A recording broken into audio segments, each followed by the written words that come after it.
اللہ پر ایمان لاؤ، دوسرا کہا اس کے رسول پر ایمان لاؤ، تیسرا کہا اس کی کتاب پر ایمان لاؤ.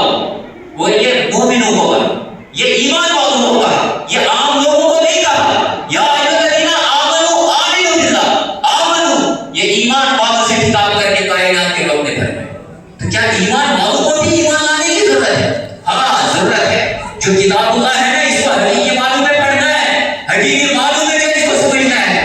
اور آج جب آپ مجھے معاف کیجیے، آج جب معاشرے کے اندر ملت اسلامیہ کے طلبا کو بھی دیکھیں گے، امت اسلامیہ کے طالب علموں کو دیکھیں گے، اسلامی مدارس کے طلبا کو دیکھیں گے، کیا وہ پسند کریں گے کائنات کے عظیم پیغمبر محمد رسول کا جو فیشن تھا نا، جو ان کا جو ہے لباس تھا نا، کیا وہ پسند کریں گے؟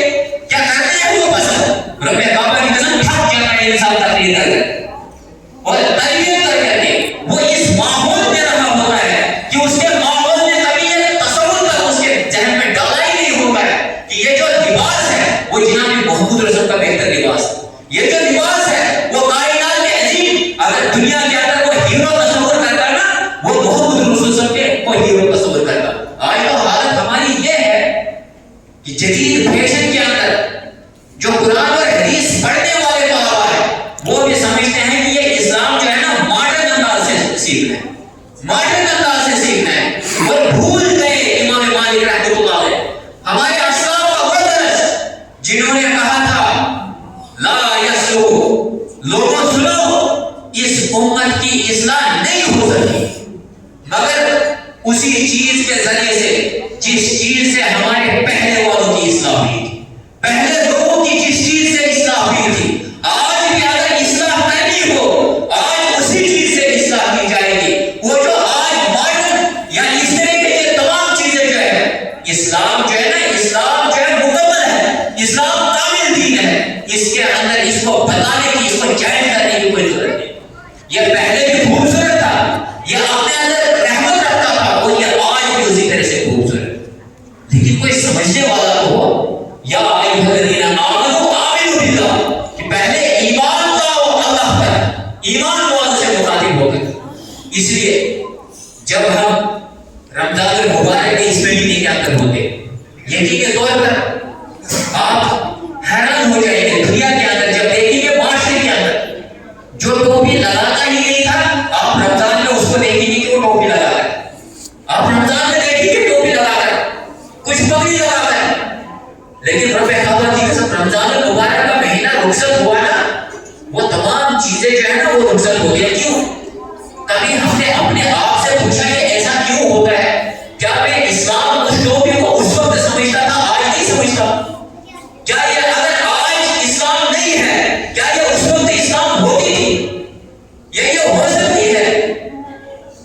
یقینی طور پر جب تک نہ ہم اللہ کے رسول صلی اللہ علیہ وسلم سے اسی طرح سے محبت کریں جس طرح سے صحابہ کرام رضوان اللہ علیہم اجمعین کو تھی. اور وہ محبت کیا تھی؟ وہ محبت کیا تھی؟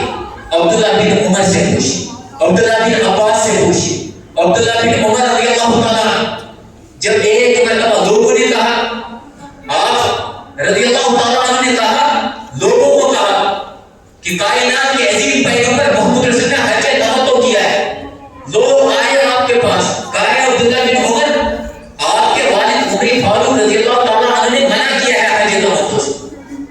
کہا کہ لوگوں قریب ہے کہ آسمان سے تم پر پتھر برس جائے. میں تم کو کہہ رہا ہوں کہ محمد رسول اللہ صلی اللہ علیہ وسلم نے حج تمتع کیا ہے، اور تم کہتے ہو کہ ابو بکر اور عمر نے نہیں کیا. ہم نے تو ایمان لایا ہے محمد رسول اللہ صلی اللہ علیہ وسلم، ہمیں تو آئیڈیل اور ہمارا نمونہ جو ہے وہ محمد رسول اللہ صلی اللہ علیہ وسلم ہے. جب کائنات کے عظیم پیغمبر نے حج تمتع کیا ہے، ہم ابو بکر اور عمر کے کہنے سے چھوڑ سکتے ہیں؟ یہ ایمان کا تقاضا تھا، یہ محبت. ورنہ عبداللہ بن عمر اپنے باپ سے کب محبت کرتے تھے؟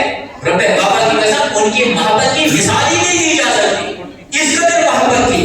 لیکن جہاں جناب محمد رسول کی بات آتی تھی، وہ جو ہے وہ سمجھتے تھے کہ یہ ہمارا ایمان ہے، یہ ہمارا آئیڈل اور نمونہ ہے جناب محمد رسول. اور اتنا ہی نہیں، صحابہ کرام رضوان اللہ علیہم اجمعین، حضرت عبداللہ بن عباس رضی اللہ عنہ جب جس راستے سے محمد رسول کے ساتھ میں تھے نا، جب بتاتے تھے انس بن مالک رضی اللہ تعالیٰ کہیں کہیں پہ آپ کو قضائے حاجت کی ضرورت نہیں رہتی تھی، لیکن جہاں پہ آپ کی زندگی کے اندر محمد رسول جو ہے اس راستے میں قضائے حاجت کے لیے گئے ہو، انس بن مالک جو ہے وہاں پہ جایا کرتے۔ لوگوں نے پوچھا انس کیوں جاتے؟ آپ کو تو کوئی حاجت نہیں ہے، آپ جاتے کیوں؟ وہ کہتے تھے میں نے جناب محمد رسول اللہ صلی اللہ علیہ وسلم کو یہاں پہ جاتے ہوئے دیکھا۔ یہ محبت تھی لوگوں کو کائنات کے عظیم پر، یہ ایمان تھا، یہ رسول کریم صلی اللہ علیہ وسلم پر ایمان تھا۔ آج ہم یہ ایمان یا یہ اس طرح کا جذبہ رکھتے ہیں یا اپنے اندر پاتے ہیں، اور یہی نہیں صحابہ کرام رضوان اللہ علیہم اجمعین، اگر کائنات کے عظیم پیغمبر کے ان صحابہ کی زندگیوں کو کھنگالا جائے اور اس میں دیکھا جائے فیشن لباس سے لے کر اور عبادت تک، عبادت سے لے کر عقائد تک، اعمال سے لے کر معمولات تک یا معاملات زندگی تک، جہاں پہ آپ دیکھیے یہ صحابہ کرام رضوان اللہ علیہم اجمعین جو ہے لقد کان لکم فی رسول اللہ اسوۃ حسنہ، اس کی حقیقی تفسیر یہ عملی تفسیر بن کر کے وہ کائنات کے عظیم پیغمبر کو حقیقی معنی میں اپنا جو ہے آئیڈل اور نمونہ سمجھتے تھے۔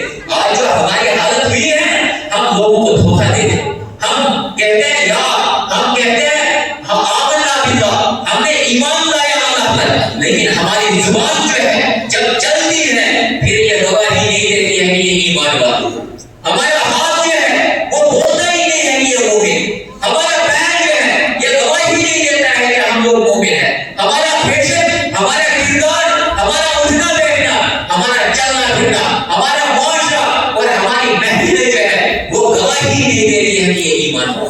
یہ حقیقی طور پر اللہ تعالیٰ کو تسلیم کرتے ہیں۔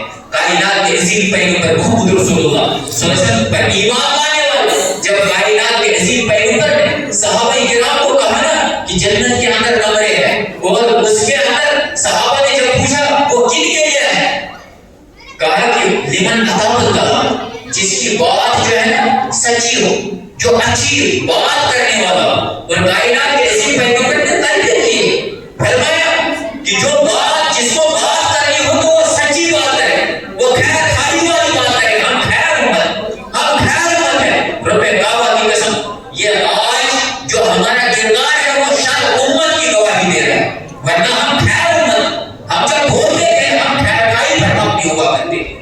فرمایا لمن اطاع اللہ، جس کا کلام سچا، جو قرآن کریم کو پڑھنے والا، حدیث رسول کو پڑھنے والا ہو، ذکر و اذکار کرنے والا ہو، اور جب کسی سے چاہے وہ دوست ہو یا دشمن ہو، جب اس سے وہ بات کرے گا، اس سے معاملات کرے گا، وہ خیر پر مبنی ہو، وہ سچ پر مبنی ہوگا، وہ اس کو دھوکہ دینے کی کوشش نہیں کرے۔